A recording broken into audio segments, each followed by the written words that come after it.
now I working Assam, Nagaland, Manipur, and Myanmar. And working Laos and Vietnam. 5 countries. Okay. 4,000 kilometers working.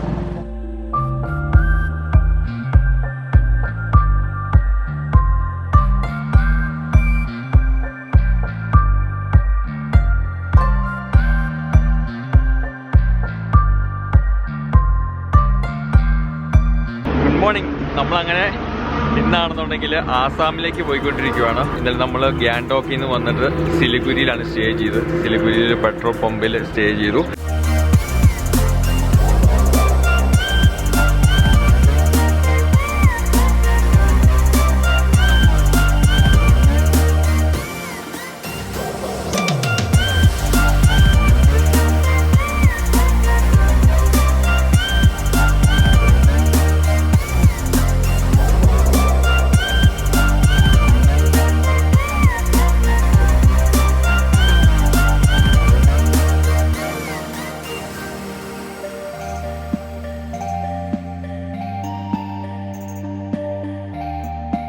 കസിമാരിക്ക് മുമ്പായിട്ടുള്ളൊരു സ്ഥലത്താണെന്നുണ്ടെങ്കിൽ breakfast കഴിക്കാൻ വേണ്ടി നിർത്തിയതാണ്. ഒരു ധാബ. ഇതാണ് ശരിക്കും ധാബ കേട്ടോ. ഇരിക്കാൻ വേണ്ടിയൊക്കെ ഉള്ളതാണ്. ഈ കട്ടിൽ ടൈപ്പ് സംഭവമാണ്. ഇങ്ങനത്തെ ബെഞ്ചും കട്ടിൽ പോലത്തെ സാധനത്തിലൊക്കെ ഇരുന്നിട്ടാണ് നമ്മൾ ഫുഡ് കഴിക്കുക. ഇവർ രണ്ടുപേരും ഇന്നലെ നമ്മുടെ വീഡിയോ കണ്ടു കാണുമല്ലോ അല്ലേ? അപ്പോൾ ഇവന്മാർ രണ്ടുപേരും ഇന്നലെ നമ്മുടെ ഗ്യാൻടോക്കി നമ്മളോട് കൂടിയതാണ്. കസിമാരയ്ക്കൊരു 10 കിലോമീറ്റർ അടുത്തുള്ളൂ. കസിമാരേന്ന് ഭൂട്ടാനിൽ ജയ്ഗോണ്ട് അങ്ങോട്ടേക്ക് ഒരു 15 കിലോമീറ്റർ ആണ് ദൂരം വരിക. അപ്പം ഇവര് ഭൂട്ടാൻ പോവാണ്, നമ്മൾ നേരെ ആസാം കയറും കേട്ടോ. ഇങ്ങനെയാണ് ധാബയിൽ ഇരിക്കുന്നത് കേട്ടോ. ഇതുണ്ടോ ഫുഡൊക്കെയാണെന്നുണ്ടെങ്കിൽ കട്ടിലിൻ്റെ അവിടെ ഒരു പലയൊക്കെ വെച്ചിട്ടാണ് ഇരിക്കുന്നത് കേട്ടോ. ഇതാണ് ഇതിൻ്റെ official way of eating dhaba.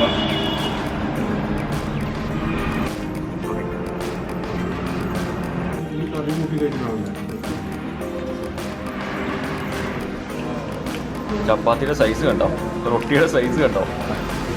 ഒരെണ്ണം കഴിച്ചാൽ തന്നെ 3 കഴിച്ച പോലെയാന്ന് തോന്നുന്നു. 1 കഴിച്ചാൽ 3 കഴിക്കണം മാതിരി. അപ്പോൾ നാട്ടിൽ നിന്ന് പോകുന്ന പിന്നെ വണ്ടി കഴുകിയിട്ടില്ല. നമ്മുടെ വെസ്റ്റ് ബംഗാളിലെ പൊടികളെല്ലാം കൊണ്ട് വണ്ടിയാണെങ്കിൽ പരുവായി കിടക്കുക. ഇപ്പോൾ ഫുഡ് കഴിച്ച ധാബയുടെ ഫ്രണ്ടിലാണെന്നുണ്ടെങ്കിൽ വണ്ടി നിർത്തി ഇനി നമ്മൾ വണ്ടി കഴുകാൻ പോവാണ്.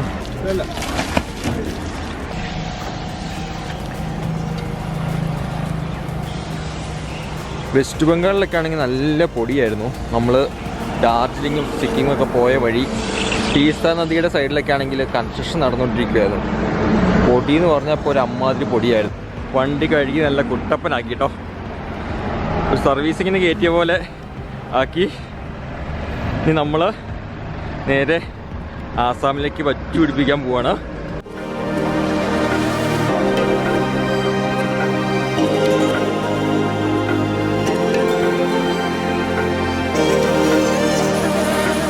നമുക്ക് സ്ട്രെയിറ്റ് പോയാൽ കസിമാര, ലെഫ്റ്റ് ജയ്ഗോൺ, റൈറ്റ് സൈഡ് പോകുന്നത് ഗുവാഹത്തി.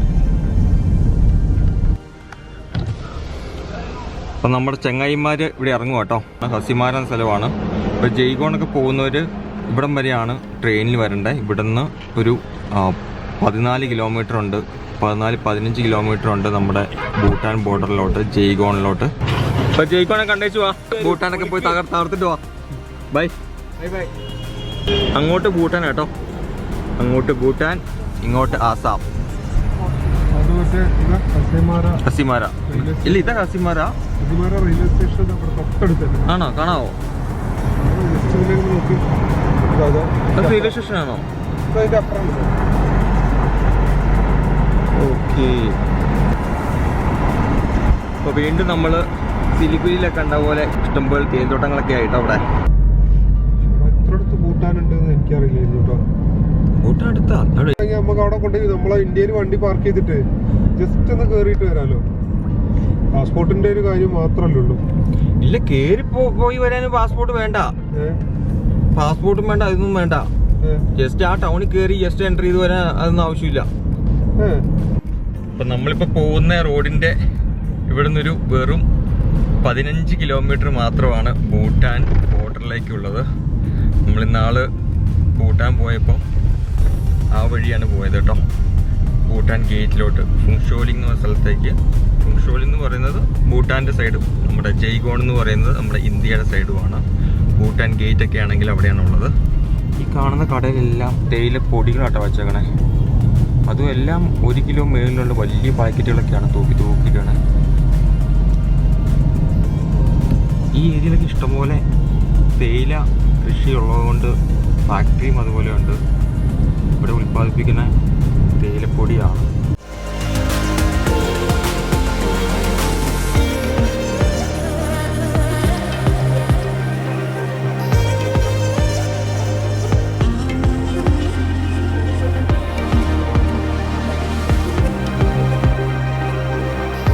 അപ്പൊ നമ്മളിപ്പോ പോകുന്ന വഴിയിലാണെന്നുണ്ടല്ലോ അടിപൊളി ആളെ കണ്ടു കേട്ടോ. ഇതുണ്ടോ, ഇദ്ദേഹമാണെന്നുണ്ടെങ്കിൽ വിയറ്റ്നാമിൽ നിന്ന് വരുന്നതാണ്. വിയറ്റ്നാമിൽ നിന്നാണെന്നുണ്ടെങ്കിൽ ഇന്ത്യ, നേപ്പാള്, മ്യാൻമർ ഇതൊക്കെ കവർ ചെയ്യാൻ വേണ്ടി പോവാണ്. ഇപ്പോൾ ഓൾറെഡി പുള്ളി നേപ്പാളൊക്കെ ട്രാവൽ ചെയ്ത് എത്തിയിരിക്കുകയാണ്. ഇനി ഇവിടുന്ന് നാഗാലാൻഡ്, പിന്നെ പുള്ളി പോകുന്നത് മ്യാൻമറിലോട്ടാണ് പോകുന്നത്. ഇപ്പം 4 രാജ്യമാണ് പുള്ളി കവർ ചെയ്യുന്നത്. I'm from Vietnam. You're from Vietnam? I'm working from Kathmandu, come here. Kathmandu, Nepal. Okay. And now I'm working Assam, Nagaland, Manipur, and Myanmar. And working in Laos and Vietnam. 5 countries. Okay. 4,000 kilometers working. How many days? 8 months. 8 months, right? It's already covered 8 months, or total duration is 8 months? Only working. Only working. Okay, super. Oh, this vehicle you use? Yeah. You made it for you, or you'll get it like this? What? You made it for you, this vehicle? Yeah. Oh, okay. I bring from Vietnam. You bring from Vietnam. Oh. Talk with me, India very dangerous. Okay. Take care. But when I come here, many nice, very bad, many everything beautiful and people very nice. Okay. The Bengali in India Yeah. help me so much in West Bengal. Okay, nice to meet you. Thank you. പുള്ളിയുടെ സാധനങ്ങളൊക്കെ ആണെന്നുണ്ടെങ്കിൽ പുള്ളിയുടെ വണ്ടിയിൽ ആ സൈക്കിളിൽ കെട്ടി വെച്ചേക്കുവാണ്. എന്നിട്ട് നടന്നാണ് പോകുന്നത്. എൻ്റെ പൊന്നെ, പുള്ളി സമ്മതിക്കണം കേട്ടോ. പുള്ളി യൂട്യൂബറും കൂടെ കേട്ടോ. നമ്മളിപ്പോൾ വെസ്റ്റ് ബംഗാളിലെ ഓട്ടോ ഒക്കെ കഴിഞ്ഞിട്ട് നമ്മൾ ആസാമിലോട്ട് എൻട്രി ചെയ്തു. ഇനി നമുക്ക് ആസാമിലെ കാഴ്ചകളൊക്കെ കണ്ടിങ്ങ് പോകാം. നമ്മളിപ്പോ ട്രാവൽ ചെയ്തത് ബംഗാൾ ഉൾക്കടലിന്റെ സൈഡിലൂടെയാണ്. നമ്മളെ മാപ്പില്ലേ, ഇന്ത്യ മാപ്പ് ഇങ്ങനെ നോക്കിക്കഴിഞ്ഞാൽ അതിന്റെ ആ സൈഡിലൂടെ ഇങ്ങനെ മുകളിലോട്ട് വിശാഖപട്ടണം വഴി അങ്ങനെ കയറിയിട്ടാണ് ബംഗാൾ ഉൾക്കടൽ എവിടെയൊക്കെ ബന്ധപ്പെടുന്നോ ആ സ്ഥലത്തൂടെയാണ് ഇപ്പോൾ നമ്മൾ ട്രാവൽ ചെയ്തോണ്ടിരിക്കുന്നത്. അത് ചേർന്നിട്ട് ആ സ്ഥലവുമായിട്ട് ചിലപ്പോൾ ഒരു 30 കിലോമീറ്റർ 40-50 കിലോമീറ്റർ ഡിസ്റ്റൻസിൽ ഇങ്ങനെ കയറി ഇറങ്ങി കൊണ്ടുപോകും. അങ്ങനെയാണ് നമ്മൾ നോർത്ത് ഈസ്റ്റിന്റെ ഇപ്പോൾ ആസാമിലാണെങ്കിൽ ആസാമിലേക്ക് വന്നിരിക്കുന്നത്. ഈ ഭാഗത്ത് നമ്മൾ ശ്രദ്ധിച്ചാൽ മനസ്സിലാവും, ആന്ധ്രാപ്രദേശ് മുതൽ പിന്നെ ഒഡീഷ, അത് കഴിയുമ്പോൾ ഈ വെസ്റ്റ് ബംഗാൾ കഴിയുമ്പോൾ ആസാം ഒക്കെ ഈ പറയുന്ന സ്ഥലങ്ങൾ, ഇനി ബ്രഹ്മപുത്ര നദിയെ ടച്ച് ചെയ്യുന്ന ആ സ്ഥലത്ത് എത്തുന്നത് വരെ നെൽകൃഷിയാണ് നമ്മൾ കാണുന്നത്, ഗോതമ്പ് കൃഷി കാണുന്നില്ല. അതേസമയം നമ്മൾ സെൻട്രൽ ഇന്ത്യയിലൂടെ നോക്കിക്കഴിഞ്ഞു പോയാൽ നമുക്ക് മനസ്സിലാവും, എവിടെയും റൈസ് ഫീൽഡ്സ് കാണൂല, പകരം ഗോതമ്പ് പാടങ്ങളാണ്. ഉത്തർപ്രദേശ്, മധ്യപ്രദേശ്, പിന്നെ ബീഹാർ, അങ്ങനെയുള്ള കുറേ സ്ഥലങ്ങൾ നമ്മൾ തിരിച്ചു വരുമ്പോൾ കാണാം ഈ സംഭവങ്ങളാണ് കൃഷി ചെയ്യുന്നത്. പിന്നെ അതിൻ്റെ അപ്പുറത്തെ സൈഡ് ഈ സെൻട്രൽ ഇന്ത്യയിൽ തന്നെ ഡെക്കാൻ പ്ലാറ്റ്യൂ എന്ന് പറയുന്നത് രാജസ്ഥാൻ കഴിഞ്ഞ് കുറച്ച് താഴോട്ട് ഇങ്ങനെ വരുമ്പോൾ മഹാരാഷ്ട്ര, പിന്നെ കർണാടക, അങ്ങനെ കുറേ സ്ഥലങ്ങൾ, മധ്യപ്രദേശിൻ്റെ ഒരു സൈഡ് ഭാഗം, ഇത് മുഴുവനും യൂസ് ചെയ്യുക ധാന്യങ്ങൾ കൂടുതൽ യൂസ് ചെയ്യുന്നതാണ്. ജോവർ, റാഗി, അതായത് ഭക്ഷണത്തിന് വേണ്ടിയിട്ട് നമ്മൾ സാധാരണ ഫുഡിന് വേണ്ടിയിട്ട് യൂസ് ചെയ്യുന്നത് നമ്മൾ ഗോതമ്പും അരിയും യൂസ് ചെയ്യുന്നത് പോലെ ആ ഒരു സൈഡിലുള്ള ആളുകൾ യൂസ് ചെയ്യുക ഈ പറയുന്ന റാഗിയിൽ ഉണ്ടാക്കുന്ന വിഭവങ്ങൾ, അല്ലെങ്കിൽ അതേപോലത്തെ കുറേ സാധനങ്ങളുണ്ട്. കുറച്ച് ധാന്യങ്ങൾ ഇത് വെച്ചാണ് ചെയ്യുക. ചോളത്തിൻ്റെ പൊടിയിൽ ഉണ്ടാക്കുന്ന സാധനങ്ങൾ അങ്ങനെയൊക്കെ ഉപയോഗിക്കുന്ന കാണാൻ പറ്റും. ഇനി അങ്ങോട്ട് പോകുമ്പോൾ വീണ്ടും അറേബ്യൻ സീയുടെ സൈഡിലൂടെ ഇങ്ങനെ മുകളിലോട്ട് കയറുമ്പോൾ വീണ്ടും ഇതേപോലെ നെല്ലുണ്ടാക്കുന്നത് കാണാൻ പറ്റും. അത് അങ്ങനെ പോയിട്ട് മുകളിലെ കാശ്മീരിൻ്റെ സൈഡിലേക്ക് എത്തുന്നത് വരെ, കാശ്മീരിൻ്റെ സൈഡിലേക്ക് എത്തൂല, ഗുജറാത്ത് എത്തുമ്പോൾ താഴ്ന്ന് ഇങ്ങനെ ഗുജറാത്തിൻ്റെ സൈഡിൽ നിന്ന് പിന്നെ അവിടെ നിന്ന് കുറച്ചപ്പുറം വരുമ്പോൾ പാകിസ്ഥാനാണ് സ്റ്റാർട്ട് ചെയ്യുക. പക്ഷെ ആ ഒരു കോർണർ കയറി ഇങ്ങനെ ഗുജറാത്തിൻ്റെ ഒരു മൂല ഭാഗം നിങ്ങൾ കണ്ടിട്ടുണ്ടാവും മാപ്പിൽ. ഇങ്ങനെ വന്ന് പിന്നെ ഇങ്ങനെ ഒരു ഒഴിവ് വന്ന് അതിൻ്റെ സൈഡിൽ ഇങ്ങനെ കുറച്ചും കൂടെ കയറി ഗുജറാത്തിൻ്റെ ഇപ്പുറത്തൂടെ അങ്ങനെ വരുമ്പോൾ രാജസ്ഥാൻ്റെ ഒരു സൈഡ് പോലെ പാകിസ്ഥാനാണ് വരിക അവിടെ അതിർത്തി. പക്ഷെ ആ ഒരു ഏരിയ നമ്മളെ ലാഹോറിൽ നിന്ന് കുറേ അങ്ങോട്ട്, പഞ്ചാബിൻ്റെ അങ്ങോട്ട്, പിന്നെ വീണ്ടും കുറച്ച് റൈസ് ഇതേപോലെ തന്നെ സീ ഷോസിൻ്റെ റൈസ് ഇങ്ങനെ ചെയ്യും. കുറച്ചും കൂടെ മേലോട്ട് കയറും പഞ്ചാബൊക്കെ, സെൻട്രൽ ഹരിയാന, പഞ്ചാബ്, ഡൽഹി അങ്ങനെ അവിടെ വീണ്ടും ഗോതമ്പ് കൂടുതൽ കൃഷി ചെയ്യുന്ന കാണാൻ പറ്റും. ഇപ്പം ലഞ്ച് കഴിക്കാൻ വേണ്ടി നിർത്തിയത് കേട്ടോ. മാലക്കി ഹോട്ടൽ ആൻഡ് റെസ്റ്റോറൻറ്റ്, ബാർപത്ത ഡിസ്ട്രിക്റ്റിൽ, ആസാമിലെ ബാർപത്ത ഡിസ്ട്രിക്റ്റിലാണ്. ഇപ്പോൾ നമ്മൾ ആസാമിൽ നിന്നുള്ള ഒരു ലഞ്ച് കേട്ടോ. റൈസ്, ഡാളുണ്ട്, ഉരുളക്കിഴങ്ങ്. ഇത് ഉരുളക്കിഴങ്ങിൻ്റെ ഒരു മെഴുക്കുവരട്ടിയാണ്. ഇത് ഉരുളക്കിഴങ്ങല്ലേ ഇത്? ഉരുളക്കിഴങ്ങ്, ഇത് ക്യാബേജ്, പിന്നെ മുളക് ചമ്മന്തി, പിന്നെ പച്ച കളറുള്ള എന്തോ ഉണ്ട്, എന്താ സംഭവം മനസ്സിലായില്ല. പിന്നെ മുളകുണ്ട്, പിന്നെ നമ്മുടെ ഒണിയൻ, സബോള, പിന്നെ പപ്പടം, മീൻ കറി കേട്ടോ. നമ്മൾ മീൻ ഫ്രൈ ഓർഡർ ചെയ്തിട്ടുണ്ടായിരുന്നു, ഇതുവരെ വന്നിട്ടില്ല, നമ്മൾ വെയിറ്റിംഗ് ആണ്. മീൻ കറി, മീൻ ഫ്രൈ നല്ല കേട്ടോ. മീൻ ഫ്രൈ ഒക്കെ ആണെന്നുണ്ടല്ലോ നമ്മളവിടെയൊക്കെ ഉണ്ടാക്കുന്ന പോലെ അത്രയും ഫ്രൈ അല്ല, കുറച്ച് സോഫ്റ്റ് ആയിട്ടുള്ള ഫ്രൈ ആണ്, അതുകൊണ്ട് നല്ല ടേസ്റ്റ് കേട്ടോ. അതേപോലെ മീൻ കറിയും നല്ല ടേസ്റ്റ് ആയിരുന്നു. കുറേ ദിവസങ്ങൾക്ക് ശേഷം അങ്ങനെ ഒരു നല്ലൊരു ഊണ് കഴിച്ചു. നമ്മൾ ഡാർജിലിംഗ് പോയ സമയത്താണെന്നുണ്ടെങ്കിൽ ഹില്ല് കയറുന്ന മുമ്പാണെങ്കിൽ നമ്മൾ ലഞ്ച് കഴിച്ചതാണെങ്കിൽ കൊമ്പൻ ഫ്ലോപ്പായിരുന്നു. അതും മട്ടൻ കറിയൊക്കെ നമ്മൾ മേടിച്ചിട്ട് അതും വലിയ സുഖം ഉണ്ടായിരുന്നില്ല. അത് നല്ല കത്തി റേറ്റുമായിരുന്നു കേട്ടോ. നമ്മളിപ്പം കഴിച്ച ഫുഡിന് ആകെ 295 രൂപ ആയുള്ളൂ കേട്ടോ. അതായത് 2 ഊണ്, ഒരു ഫിഷ് കറി, ഒരു ഫിഷ് ഫ്രൈ, പിന്നെ ഒരു 7up, 40 രൂപ 7up, പിന്നെ ഒരു കുപ്പി വെള്ളം. ഇത്രയും കൂടി 295 രൂപ. അത് വർത്തായിപ്പോയി കേട്ടോ. നമ്മൾ ചെന്നാ പോക്കാ പോണേന്മാർ. അപ്പോൾ ഇവിടെ ഉണ്ടല്ലോ, ഇതൊരു ചെറിയ ലേക്ക് പോലെയാണ്. ഇവിടെ ആൾക്കാരൊക്കെ സൈഡിലൊക്കെ ആണെന്നുണ്ടെങ്കിൽ ഞാട് നടന്ന് കാണാൻ പറ്റുമേ കേട്ടോ. സൈഡിൽ കൂടെ നടന്ന കേട്ടോ, ഞാട് നടന്ന കേട്ടോ. കുഞ്ഞു പിള്ളേരൊക്കെ കേട്ടോ ഞാട് കിടന്നേ.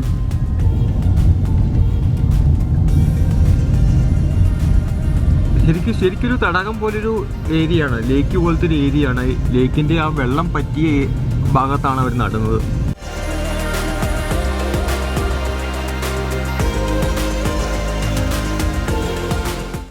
ഈ പോകുന്ന വഴിക്കൊക്കെ നമ്മുടെ കടുക് പാടങ്ങളൊക്കെ കാണാൻ പറ്റും കേട്ടോ. കഴിഞ്ഞ ദിവസം കണ്ടതുപോലെ ഒത്തിരി കടുക് പാടമൊന്നുമില്ല, ചെറിയ ചെറിയ പ്ലോട്ടുകളായിട്ട് കാണാൻ പറ്റും. ഇതുണ്ടോ സൈക്കിളുണ്ടോ, സൈക്കിൾ വണ്ടി ഉണ്ടോ? അപ്പം അതാണെന്നുണ്ടെങ്കിൽ വേസ്റ്റ് കൊണ്ടുപോകാൻ വേണ്ടിയുള്ള വണ്ടിയാണ്. സ്വച്ഛ് ഭാരത് മിഷൻ ആസാം. പുത്തൻ സൈക്കിളാട്ടോ കൊണ്ടുപോണേ. ഫ്രണ്ടിലാണെങ്കിൽ നമ്മുടെ ആ സൈക്കിളിൻ്റെ വലിയ ടയറും ബാക്കിൽ ചെറിയ ടയറും. കഴിഞ്ഞ ദിവസമൊക്കെ തീസ്ത റിവറിൻ്റെ ഒക്കെ സൈഡിൽ ഇതേപോലെ പൊടിയായിരുന്നു. കൺസ്ട്രക്ഷൻ നടക്കുന്നതുകൊണ്ട് എന്ത് പൊടിയായിരുന്നു. ഡാർജിലിംഗിൽ നിന്ന് സിക്കിം പോയപ്പോഴും അതേപോലെ തന്നെ സിക്കിമിൽ തിരിച്ച് നമ്മൾ സിലിഗുരി പോകുന്ന വഴിക്കും ഫുള്ള് കൺസ്ട്രക്ഷൻ. അപ്പോൾ ഇന്നലെ രാത്രി ആയതുകൊണ്ട് പിന്നെ ആ കാഴ്ചകളൊന്നും, അതായത് നമ്മൾ തിരിച്ച് തീസ്ത നദി അവിടെ വന്നിട്ട് അവിടുന്ന് സിലിഗുരിക്ക് വരുന്ന കാഴ്ചകളൊന്നും നമ്മൾ ക്യാപ്ചർ ചെയ്തിട്ടില്ല. ഇതേപോലെ പൊടിയായിരുന്നു, നല്ല ട്രാഫിക്.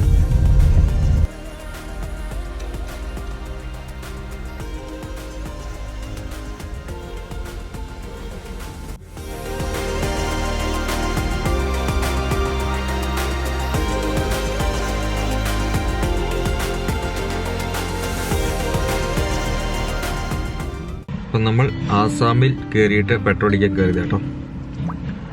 ഇന്ത്യൻ ഓയിൽ പമ്പിൽ ഇപ്പം റേറ്റ് എത്രയാണ് ഇവിടെ? ഇവിടെ 98 രൂപ. ആണോ? ആ,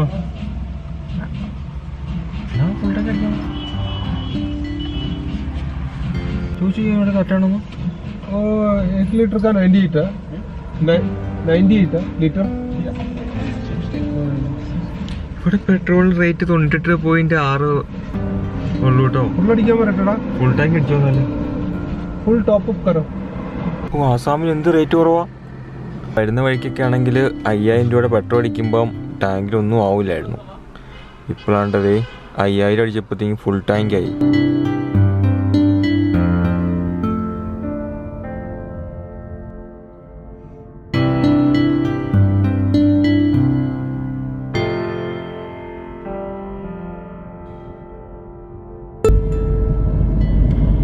അപ്പോൾ ഇവിടുത്തെയൊക്കെ കൊയ്ത്ത് കഴിഞ്ഞു കേട്ടോ. കൊയ്ത്ത് കഴിഞ്ഞിട്ട് കച്ചിയും എല്ലാം കൊണ്ടേക്കുവാണ്. ഇപ്പം നമുക്ക് കാണാൻ പറ്റുന്നത് കൊയ്തിട്ട് പോയതിൻ്റെ ചുവടുഭാഗം മാത്രമേ കാണാൻ പറ്റുള്ളൂ. ഇവിടെ കാണാൻ കഴിഞ്ഞൊരു കാര്യം, കൊയ്തിട്ട് പോയി കഴിയുമ്പം നമ്മുടെ ഒരു കൈയുടെ ഹൈറ്റിനേക്കാളും പൊങ്ങി നിൽക്കും. അത് മെഷീൻ വെച്ച് കട്ട് ചെയ്യുന്നതാണെന്ന് തോന്നുന്നു. അതുകൊണ്ട് മാത്രമേ ഹൈറ്റിൽ കട്ട് ചെയ്യണത്.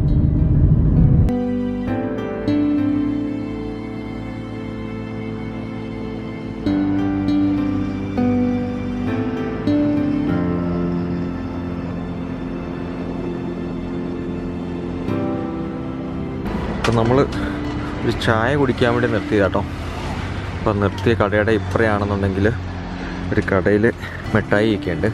അപ്പോൾ കുറച്ച് മിഠായി മേടിച്ച് കൊണ്ടുപോകാം. നമ്മുടെ മിഠായി ഉണ്ടായിരുന്ന സ്റ്റോക്കൊക്കെ തീർന്നു. അപ്പോൾ ഇവിടെ കുറച്ച് ബേക്കറി ഐറ്റംസ് ഒക്കെ ഉണ്ട്. പല ടൈപ്പിലുള്ള റസ്ക്കും ബിസ്ക്കറ്റും കേക്കും ഒക്കെ ഉണ്ട് കേട്ടോ. സാധാ മിക്സറാണോ? അതാണ് നമ്മുടെ നാട്ടിലെ ടേസ്റ്റാണ്. ഉപ്പ് കൂടുതലുണ്ട്.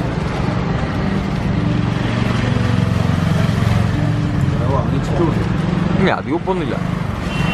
വണ്ടിയിൽ ആസാം ചായ എത്തിയിരിക്കണു. നമ്മൾ ആസാമിൽ നമ്മുടെ ആദ്യത്തെ ചായ അല്ലേ?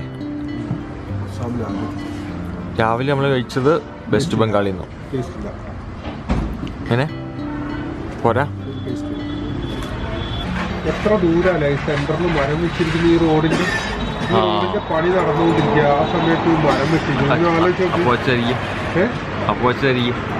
അല്ലല്ല, ഇവിടെ നാഷണൽ ഹൈവേ പണി നടക്കുക. നമ്മുടെ നേരെ ഫ്രണ്ടിൽ കാണുന്നത് ഒരു ഇലക്ട്രിക് റിക്ഷ സ്റ്റാൻഡ് കേട്ടോ. ഒരു 5 റിക്ഷ നമുക്ക് കാണാൻ പറ്റും. 5 റിക്ഷയും പിന്നെ ഇതൊരു ചെറിയൊരു കവല കേട്ടോ. 2-3 കടകളൊക്കെ ഉണ്ട് ഇവിടെ. ഇലക്ട്രിക് ഓട്ടമില്ലാത്ത വേറൊന്നുമില്ല. പെട്രോളില്ല. ഇല്ല, പെട്രോൾ നമ്മൾ കുറച്ച് കണ്ടല്ലേ? ഇതിനെന്താ ആള് കൂടുതലിരിക്കാൻ പറ്റും. നമ്മൾ സാധാരണ ഓട്ടം 3 ഇതിൽ 6 പേർക്ക്. ആൾക്കാരൊക്കെ പണിയൊക്കെ കഴിഞ്ഞിട്ട് വീട്ടിലോട്ട് പോകുന്ന കാഴ്ച കേട്ടോ. സൈക്കിളും തള്ളിക്കൊണ്ട് പോകണം കേട്ടോ. നമ്മുടെ കേരളത്തിൽ കാണാൻ പറ്റാത്തൊരു കാഴ്ചയാണ്. ഒരു ആന്ധ്രാപ്രദേശ് തുടങ്ങി ഇങ്ങോട്ട് ഈ നോർത്ത് ഈസ്റ്റ് ഇതുവരെ ആസാം വരെ ആളുകൾ ഇങ്ങനെ പണിയൊക്കെ കഴിഞ്ഞ് സൈക്കിളിൽ പോകുന്ന വയസ്സായ അമ്മൂമ്മമാർ വരെ സൈക്കിളും ചവിട്ടിക്കൊണ്ട് ഇങ്ങനെ പോകുന്നത് നമുക്ക് കാണാം. ഇപ്പോഴത്തെ അന്തരീക്ഷം കണ്ടോ, നല്ലപോലെ ഇരുട്ടിയില്ലേ? സമയം 4:52 ആയിട്ടുള്ളൂ കേട്ടോ. ഈ നോർത്ത് ഈസ്റ്റ് സൈഡിലോട്ട് പെട്ടെന്ന് രാത്രിയാവും. ഒരു 4:30 കഴിയുമ്പോഴത്തേക്കും ഇരുട്ടാൻ തുടങ്ങും. ഒരു 5 മണിയാകുമ്പോഴത്തേക്കും നല്ല ഇരുട്ടായിരിക്കും. നമ്മുടെ ഒരു 8 മണി ഒക്കെ എങ്ങനെയാണോ ഇരിക്കുന്നത് അതേപോലെ ഇരുട്ടായിരിക്കും. ഓരോ സീസണില് നമ്മളുടെ പോലെ അല്ല.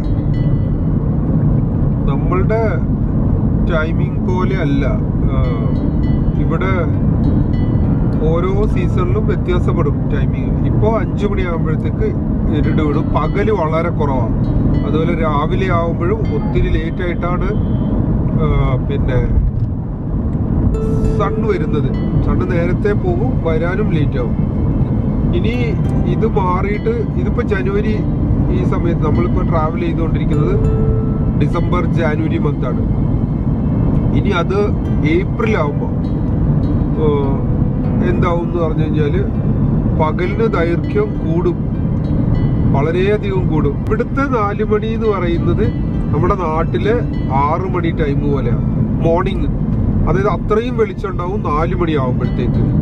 അതേപോലെ തന്നെ വൈകുന്നേരം 8-8:30 ആകുമ്പോഴും ഇതേപോലെ നമ്മുടെ ഒരു 5 മണി പോലെ വെളിച്ചം ഉണ്ടാവും. നൈറ്റ് 8 o'clock ഒരു സീസൺ ആകുമ്പോൾ പകലിന് ദൈർഘ്യം വളരെ കൂടും. ഇപ്പൊ ഞങ്ങൾ സഞ്ചരിച്ചുകൊണ്ടിരിക്കുന്ന ഡിസംബർ ജാനുവരി മന്തിൽ പകലിന്റെ ദൈർഘ്യം വളരെ കുറവാണ്.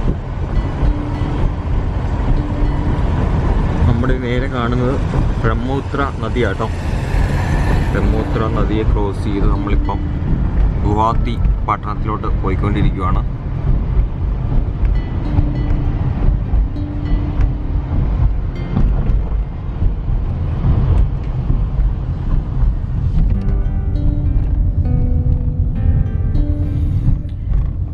പ്ലാൻ സഡനായിട്ടൊന്ന് ചേഞ്ച് ചെയ്തു. തവാങ്ങിലേക്ക് പോകാൻ വേണ്ടിയാണ് പ്ലാൻ ചെയ്തത്.